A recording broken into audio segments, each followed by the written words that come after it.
Assalamualaikum warahmatullahi wabarakatuh. Perkenalkan, nama saya Suciana dengan stambuk F1C1180054. Di sini saya akan mempresentasikan PPT Biokimia 2 yang diajukan sebagai tugas final. Hubungan antara metabolisme karbohidrat, lemak, dan protein. Dalam katabolisme lemak akan diubah menjadi asam lemak, karbohidrat menjadi glukosa, dan protein menjadi asam amino. Kemudian diubah menjadi asetil CoA agar masuk ke dalam siklus Krebs dan menghasilkan ATP. Asetil CoA sebagai bahan baku dalam siklus Krebs untuk menghasilkan energi yang berasal dari katabolisme karbohidrat, protein maupun lemak.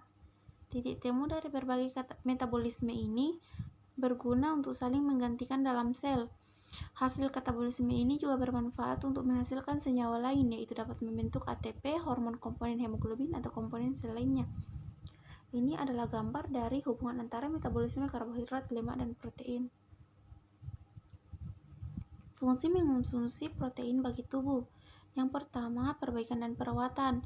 Yang kedua, sumber nutrisi. Yang ketiga, pembentukan hormon. Yang keempat, pembentukan enzim. Yang kelima, sebagai alat transportasi dan penyimpanan molekul tubuh. Dan yang terakhir, sebagai pembentuk antibodi. Metabolisme protein. Makanan dengan protein akan dikunyah dan masuk ke dalam perut yang mengandung asam klorida dan enzim pepsin. Dalam perut, protein yang masuk ke dalam lambung oleh HCl akan diturunkan atau dinaikkan pH-nya menjadi 1,5 sampai 3,5. Dari lambung, protein akan masuk ke dalam usus kecil yang memiliki hormon pencernaan sekretin dan CCK.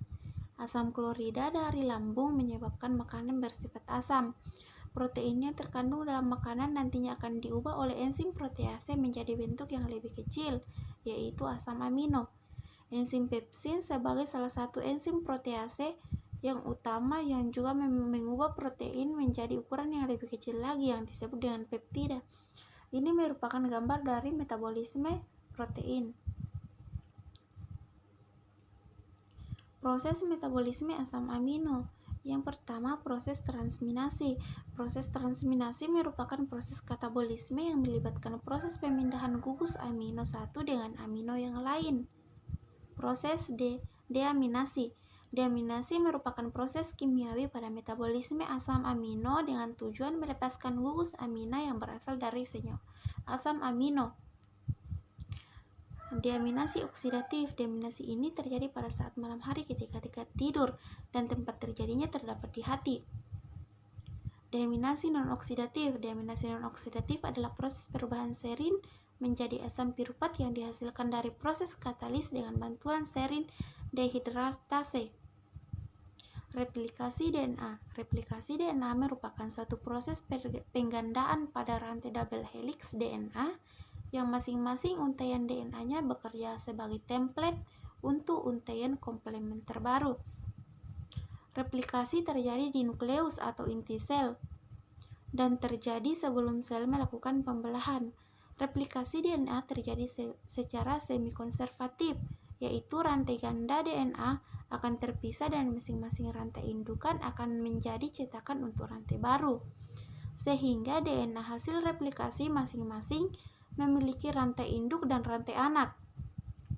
Replikasi DNA dilakukan dengan beberapa enzim pemotong, yaitu enzim DNA helikase dengan bantuan topoimerase yang mengurangi tegangan untaian DNA. Lagging strand dan leading strand. Leading strand merupakan untaian yang disintesis oleh DNA polimerase secara kontinu dan sangat cepat. Lagging strand merupakan strand lambat di mana strand ini digunakan untuk perpanjangan pita DNA. Berikut adalah gambar dari leading strand dan lagging strand yang secara terpisah. Selanjutnya, fragmen Okazaki. Fragmen Okazaki adalah DNA pendek berbentuk fragmen pada proses replikasi DNA di bagian untaian DNA. Ini merupakan gambar dari fragmen Okazaki. Selanjutnya, dua untaian DNA yang saling melengkapi bersifat antiparalel, yaitu berjalan dari arah yang berlawanan.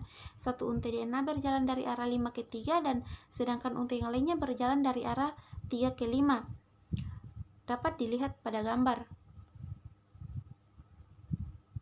enzim dan protein yang berperan dalam replikasi DNA. Yang pertama yaitu DNA helikase, yaitu melepaskan heliks ganda DNA untuk membentuk garpu replikasi.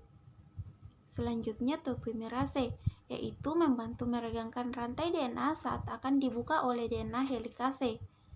Yang berikutnya yaitu RNA primase, yaitu membentuk primer RNA. Selanjutnya DNA polimerase, yaitu membaca rantai DNA utuh dan menggunakannya untuk membentuk segmen salinan. Yang berikutnya DNA ligase, yaitu menggabungkan segmen salinan Okazaki. Transkripsi. Transkripsi adalah tahapan awal sintesis protein yang akan berlanjut ke tahap selanjutnya. Proses transkripsi DNA terjadi pada nukleus, plastida, dan mitokondria yang nantinya akan menghasilkan protein berupa hormon atau enzim yang berfungsi sebagai kelangsungan hidup pada organisme. Transkripsi DNA akan melibatkan bantuan enzim RNA polimerase yang berfungsi sebagai pembuka rantai DNA ganda dan membentuk template DNA yang akan diterjemahkan. Selanjutnya yaitu intron. Intron adalah setiap urutan nukleotida di dalam gen yang dibuang dalam perjalanan RNA selama pematangan produk RNA akhir. Selanjutnya ekson. Ekson adalah bagian dari gen yang akan menjadi bagian dari RNA matang akhir yang dihasilkan oleh gen tersebut setelah intron telah dihilangkan dari perjalanan RNA. Selanjutnya cap. Cap adalah suatu protein yang dapat berikatan dengan DNA.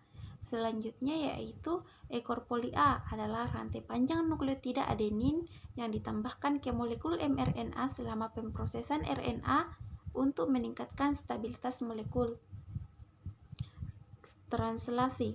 Translasi adalah proses penerjemahan urutan nukleotida yang ada pada molekul mRNA menjadi rangkaian asam-asam amino yang menyusun suatu polipeptida atau protein. Ini adalah gambar dari translasi. Tahapan translasi. Yang pertama, inisiasi translasi merupakan tahapan awal proses translasi. Yang kedua, elongasi translasi merupakan proses penambahan asam amino baru terdapat rantai asam amino yang telah sebelumnya terbentuk.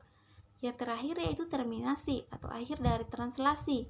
Terjadi saat ruangan A sampai pada kodon stop atau kodon akhir. Selanjutnya mRNA adalah RNA yang disintesis diarahkan oleh gen pada berkas DNA sebagai pembawa pesan.